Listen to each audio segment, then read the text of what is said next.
അവന്മാർക്ക് കപ്പടിക്കണം എന്ന് ഒന്നുമില്ലെന്ന് തോന്നുന്നു. ആദ്യ 7 കളിയിൽ 6ഉം ജയിച്ചു വന്ന പഞ്ചാബ് ഇപ്പോൾ അവസാന 3 കളിയിലും തോറ്റിരിക്കുകയാണ്. RCB ഫാൻസിന്റെ ശാപമാണെന്ന് തോന്നുന്നു. കഴിഞ്ഞ പഞ്ചാബ് വേഴ്സസ് രാജസ്ഥാൻ മത്സരത്തിൽ സ്കോർ 49 എത്തിയപ്പോൾ തന്നെ ട്വീറ്റ് ചെയ്തിരുന്നു.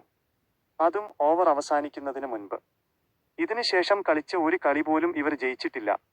ഇന്നലെ ഇവർ ക്യാച്ച് ഡ്രോപ്പ് ചെയ്യുന്ന മത്സരമായിരുന്നു എന്ന് തോന്നുന്നു. ഇന്നലെ മാത്രം 4 ക്യാച്ചാണ് ഇവർ വിട്ടുകളഞ്ഞത്. അതും ചഹാലിന്റെ ഇന്നിംഗ്സിൽ മാത്രം. ഇഷാൻ കിഷന് ഇന്നലെ 3 ലൈഫ് ലൈനാണ് കിട്ടിയത്. ആദ്യത്തേത് 9 റൺസിൽ നിൽക്കുമ്പോൾ കൂപ്പർ കൊണോളി വിട്ടുകളഞ്ഞു. പിന്നാലെ 18 റൺസിലെത്തിയപ്പോൾ ലോക്കി ഫെർഗൂസനും 20 റൺസിൽ നിൽക്കുമ്പോൾ പ്രഭ്സിമ്രാനും ക്യാച്ച് ഡ്രോപ്പ് ചെയ്തു. പിന്നാലെ വന്ന ഹെൻറിക് ക്ലാസനെ നമ്മുടെ ശശാങ്ക് സിംഗ് 9 റൺസിൽ നിൽക്കുമ്പോൾ വിട്ടുകളഞ്ഞിരുന്നു. ശശാങ്ക് സിംഗ് ഇതിപ്പോൾ ശീലമാക്കിയിരിക്കുകയാണ്. അവസാന 3 കളികളിൽ 5 ക്യാച്ചാണ് ഡ്രോപ്പ് ചെയ്തത്.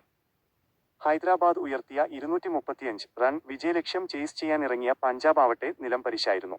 ആകെ കൂപ്പർ കൊണോളിയുടെ 57 പന്തിൽ 109 മാത്രമാണ് ശ്രദ്ധേയമായ പ്രകടനം. 202 റൺസ് എടുക്കാനേ പഞ്ചാബിന് കഴിഞ്ഞുള്ളൂ. ഇപ്പോൾ 11 കളി കളിച്ച SRH 1-ാം സ്ഥാനത്തും പഞ്ചാബ് 2-ാം സ്ഥാനത്തേക്കും RCB 3-ാം സ്ഥാനത്തേക്കും 4-ാം സ്ഥാനത്ത് രാജസ്ഥാനുമാണ് ഉള്ളത്. ആരാവും സീസൺ അവസാനത്തിൽ 1-ാം സ്ഥാനത്ത് എത്തുക?